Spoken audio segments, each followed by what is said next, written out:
TPPU Sita 4F. Jadi jangan lagi 4M yang Sita ini dibawa-bawa ke investasi, gak ada kaitannya. Ya, jelas ya? Oke. Bang Julianis, mungkin terkait dengan dua nama yang bisa dibilang tuh sekarang masih ngambang nih, gimana nih Bang antara Dr. Oki dan juga Doktif?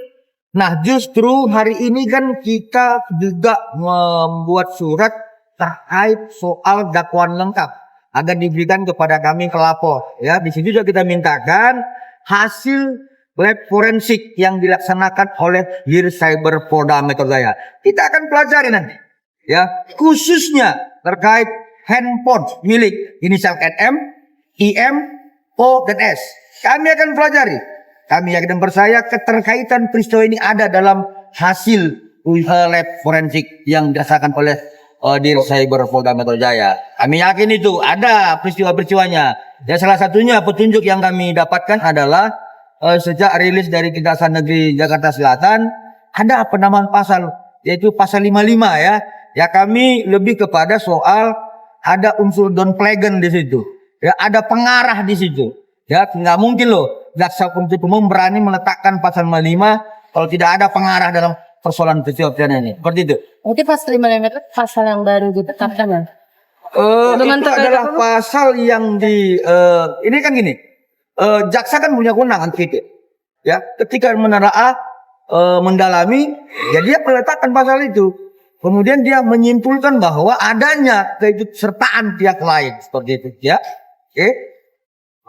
Bang, terakhir bang, apa beda kawan bang ini pemalakan investasinya diduluin bang, Nah, ini ahlinya ini. Ini bukan masalah diduluin, ya. Gugatan investasi masuk ya pertengahan Mei. Itu memang ada jadwalnya, jadwal sidangnya itu ada. Tidak bisa dimaju dimundur nggak bisa. Itu sudah ada tahapannya di pengadilan, ya. Tahapannya gugatan masuk, penetapan hakimnya siapa, majelis hakimnya, ya, penetapan tanggal sidang. Itu sudah semua ada jadwalnya, ya. Sementara kasus ini belum dilimpahkan ke pengadilan, sehingga di pengadilan belum ada jadwalnya. Jadi bukan masalah didahulukan atau tidak. Seperti tadi kami tanyakan, segera akan dimasukkan. Tapi belum. Ya, berarti kan bukan aja didahulukan. Itu jadwalnya semua ada. Jadi Ya. kami sih Jokowi itu tidak takut sama sekali soal ini sebenarnya. Apa yang ditakutkan sih? Dia sudah nyatakan kebenaran, dia laporkan ke polisi, sudah P21, tidak ada yang ditakutkan ya. Hanya kami sebagai manusia memang prihatin lah dengan kondisi bahwa NM yang merupakan tanggung jawab keluarganya. Tapi ya ini konsekuensinya, risikonya. Apa yang dilakukannya, ini yang terjadi.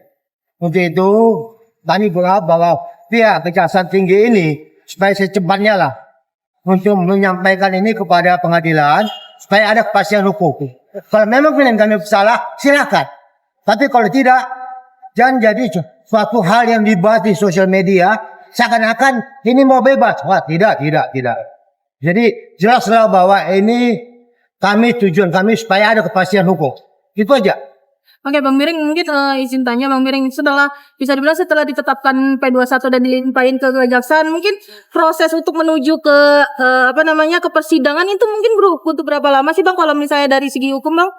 Secara umum itu kan sebenarnya nggak butuh waktu yang lama secara umum ya.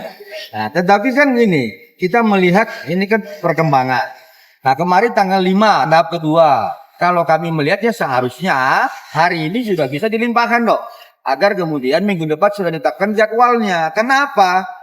Ini kan bukan kepentingan terhadap pelapor aja gitu. Tapi terhadap tersangka juga agar bisa menggunakan haknya untuk melakukan pembelaan. Ya, jadi dominus litis itu kan sebenarnya kewenangan kejaksaan.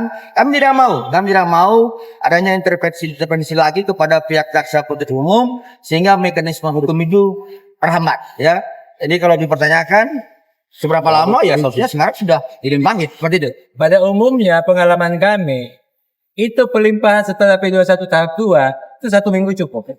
Umumnya seperti itu ya. Tapi bila diperlukan penyusunan dakwaannya lebih lengkap, bisa juga seperti kasus ini kemungkinan 2 minggu. Tapi kalau normalnya 1 minggu. Tapi kalau memang harus disusun lagi, jangan sampai dakwaan salah juga. Apalagi kan ini masuk di media nih. Kalau dakwaan salah kan juga jaksa penuntut umum kan nanti nggak enak ya kalau sampai dakwaannya salah. Jadi mungkin perlu kehati-hatian sehingga akan jadi 2 minggu. Tapi 2 minggu mungkin nggak akan lewat. Ya nggak lewat lah 2 minggu. Bang, kan nanti kan juga akan dihadirkan 6 JPU saat persidangan. Ya, itu kan banyak yang mengatakan sampai 6 JPU gitu kan.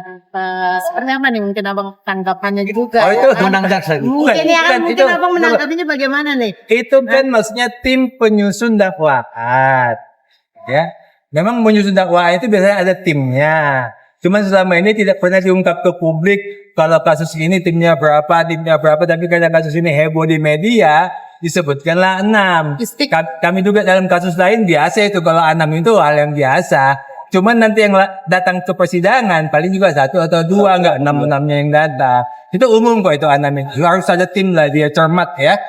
Bang Dokter Oki dan Dokter sendiri mungkin sebentar lagi akan seperti apa nih Bang? Mungkin kan abang juga tadi sudah melihat maksudnya ada keterlibatan dan keterkaitan. Bukan Dokter Oki dan Dokter maksudnya kemungkinan gak sih mereka nanti bisa terlibat? Kami belum melihat keterlibatannya karena kami belum menerima dakwaan lengkap ya, termasuk hasil lab forensik dari Polda Metro Jaya. Tetapi kalau dilihat, didengar informasi rilis dari Kejaksaan Negeri Jakarta Selatan, kan ditempatkan pasal 55. Nah, pasal 55 itu ada itu medal plegen, don plegen, dan plegen, pengarah gitu. Dugaan kami itu ada di don plegen dan pengarah. Dugaan kami seperti itu. Tapi kita akan lihat dakwaannya dan terhadap hasil forensik dari Polda Metro Jaya. Seperti itu. Jadi jangan sekarang kesimpulin. Ya kita lihat dulu ya. Tapi dugaannya jelas. Pasal 55 ditetapkan oleh DPI seperti itu.